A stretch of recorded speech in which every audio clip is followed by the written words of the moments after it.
Hello everyone, JEE main PYQ question series की इस video में आपका स्वागत है। देखो इसमें क्या दिया है कि एक सॉलिड स्फीयर है जिसका मास m और रेडियस r है। ठीक है, ये इंक्लाइन प्लेन पे रोलिंग कर रहा है विदाउट स्लिपिंग। ठीक है, और जो यहाँ पे प्लेन का लेंथ है यह l दिया हुआ है। और क्या दे रहा है कि जो एंगल ऑफ इंक्लेशन है ये जब 30 डिग्री है तो इसका जब वेलोसिटी एट बॉटम है स्फीयर का, यह जो यहाँ पे आके यहाँ पे पहुंच रहा है तो वहाँ पे इसका वेलोसिटी v1 है। और दूसरा जब एंगल 45 है तो इसका जो वेलोसिटी है वह v2 है। तो v1 स्क्वायर और v2 स्क्वायर का रेशियो बताना है अपने को क्या होगा। तो देखो यहाँ पे क्या दिया हुआ है कि यहाँ पे यह जो है, यह जो लेंथ है वह l है। ठीक है भाई, यह लेंथ l है और इसे मैं थीटा बोल रहा हूँ। तो थीटा थीटा एक बार कितना है, एक बार है 30 डिग्री। तो यहाँ पे जब पहुंचेगा तो स्पीड उसका होगा v1, और जब थीटा 45 डिग्री होगा तो जब यहाँ पे पहुंचेगा तो इसका स्पीड हो गया v2। तो उसका दोनों का स्क्वायर का रेशियो बताना है। चलो तो मान लेता हूं मैं कि यहाँ पे जो इसका हाइट है, यह मान लो यहाँ पे जो हाइट है यह है h। अब ध्यान से देखो तो दोनों केस में क्या होगा कि यहां से बॉल चल रहा है तो अभी इसके पास कौन सा एनर्जी है, तो इसके पास सिर्फ और सिर्फ पोटेंशियल एनर्जी है।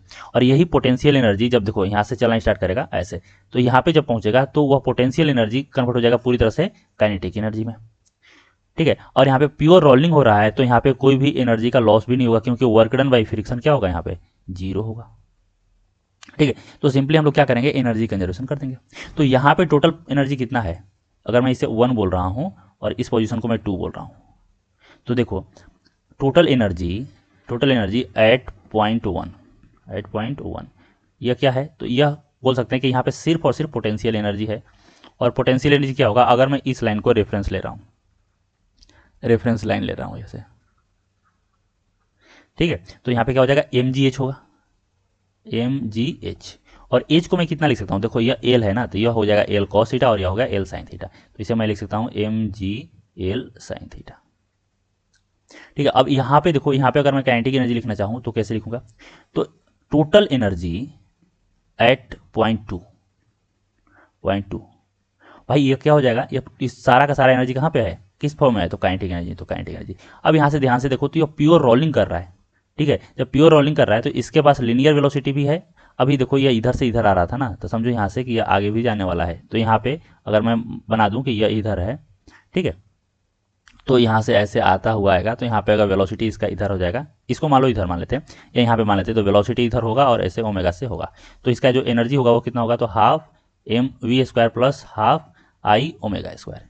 तो यहाँ से हाफ एम वी स्क्वायर हो गया और हाफ आई कितना होता है, तो 2/5 एम आर स्क्वायर होता है। और वी को प्योर रोलिंग है ना, in case of pure rolling क्या होगा, प्योर रोलिंग क्या होगा, v is equal to r omega, होगा कि नहीं होगा।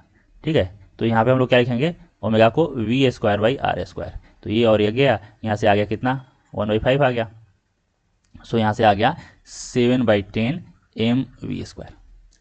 ठीक है भाई, अब ध्यान से देखो तो दोनों क्या है, बराबर है। तो यहाँ पे 7/10 एम वी स्क्वायर जो है वो बराबर किसके बराबर है, तो m g l sine theta. अब यहाँ पे देखो मास तो चेंज कर नहीं रहा है दोनों केस में, यह कांस्टेंट है और पूरा की पूरा यह भी कांस्टेंट है।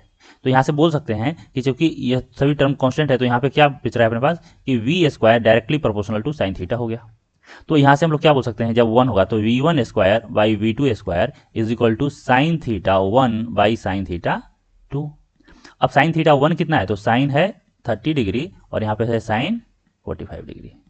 तो यहाँ से कितना आ गया, साइन 30 इज 1/2 और साइन 45 इज 1/√2। तो कितना आ गया, 1/√2। तो जो इसका आंसर होगा वो होगा 1/√2, यानी कि जो ऑप्शन ए है वो क्या होगा, करेक्ट ऑप्शन होगा। ठीक है, तो अगर वीडियो आपको पसंद आया तो वीडियो को लाइक कीजिए, चैनल को सब्सक्राइब कीजिए, कुछ पूछना है तो कमेंट सेक्शन में मेंशन कीजिए, मैं रिप्लाई जरूर करूंगा। आज के लिए इतना ही, थैंक यू सो मच।